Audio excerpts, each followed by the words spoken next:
cinsi zəiflik var, dərhal götürüb ona tadalafil və yaxud sildenafil yazmaqla, yəni problem həll olunmur.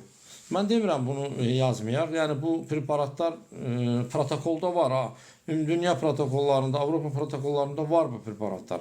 Amma bunları mən belə müalicə hesab eləmirəm. Nəyə görə? Bunlar məsələni həll eləmir, yəni. Bu müvəqqəti vəziyyətdən çıxmaq üçün təyin olunan vasitələrdir. Viagradır, tadalafildir, vardenafildir. Yəni bu preparatlar əslində cinsi funksiyanı artırmır. Sadəcə damar divarlarını genişləndirir, nəticədə penisə qan axınını artırır və bunun da nəticəsində şəxs özündə cinsi güc əldə edir, yəni ereksiya əldə edir. Amma bu müvəqqəti bir şeydir və dəfələrlə təkrar olanda buna qarşı tolerantlıq yaranır. Yəni bədən buna reaksiya vermir. Artıq xəstə məcbur olur ki, daha güclü vasitələr istifadə eləsin, daha böyük dozalar istifadə eləsin. Mənim şəxsən pasiyentim olub ki, 3 Viagra tabletkası atırdı. Dedi ki, 3 Viagra atırdım. Da yəni effekt almaq üçün. Sonra heç o da effekt verməyib ona. Yəni belə hallar olur. Ona görə mən bütün dinləyicilərə, bütün insanlara məsləhət görürəm ki, bu çıxışlara baxan yoldaşlara belə hallar yarananda dərhal Viagra tərkibli preparatlardan istifadəyə keçməyin.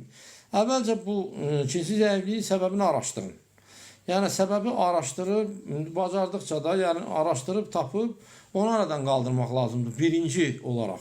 Ondan sonra artıq cinsi funksiyanın stimullaşdırılması ilə, yəni artırılması ilə məşğul olmaq olar və bunu da eləyəndə çalışmaq lazımdır ki, təbii vasitələrdən istifadə edəsiniz ki, bu insan sağlamlığına ziyan verməsin.